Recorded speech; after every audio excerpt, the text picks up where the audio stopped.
it's really all right for people to take them seriously, except that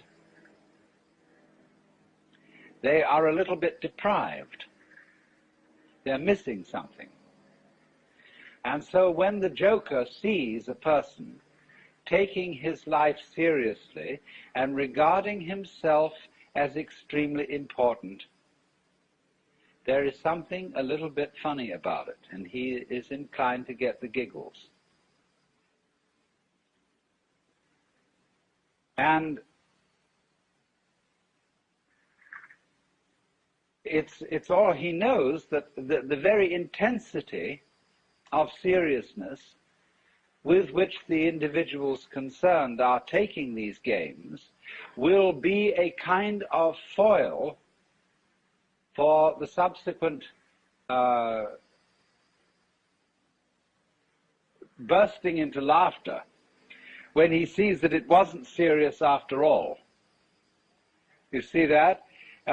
You might say there are these classes of people. There are the very far out people and the very far in people. Now, ordinarily we say someone's very far out when they are oddballs, when they are exceedingly unconventional. But I want you to turn the picture round and look as a conventional person, look at a square as a person who's very far out. That is to say, he is so involved in the seriousness of the game he is playing that he is lost. He doesn't know where he started from, and he thinks he's there. But he's completely lost, because he is actually under the cover of his assurance, of his status, of his position in society. He's really a very anxious person. I said a lot yesterday about the way in which our society shows anxiety because it cannot permit the existence of people who don't belong. And it cannot really permit the criticism of laughter. It cannot permit the presence of the old-fashioned court jester. Because these people are so far out.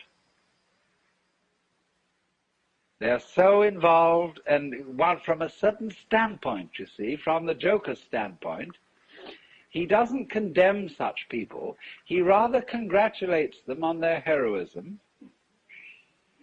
for getting so lost and involved. But to keep the far-out people from going quite insane, there have to be far-in people. And the far-in people are those who keep contact with the original goings-on behind the scenes.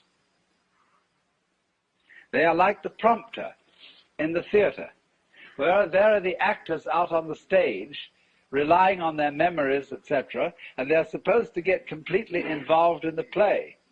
But there's a concealed prompter with the script in front of him. And he is the connection of the actor on the stage with the green room behind the stage. And you see in this dramatic analogy of the universe,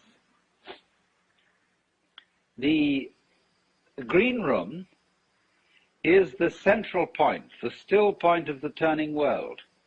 The green room is how God is when he's back home, not involved in all these games, and takes off the mask.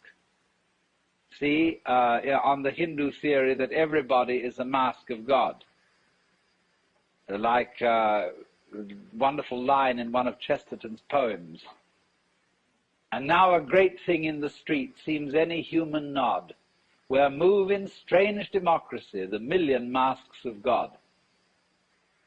The million masks of the joker, because the joker is the player, the trick player, who plays ultimately the great trick on himself. So really, there can be no resentment about this. Nobody to blame, nobody to turn around to in the end and say, you bastard, you did this to me. Because it's always you who are ultimately responsible.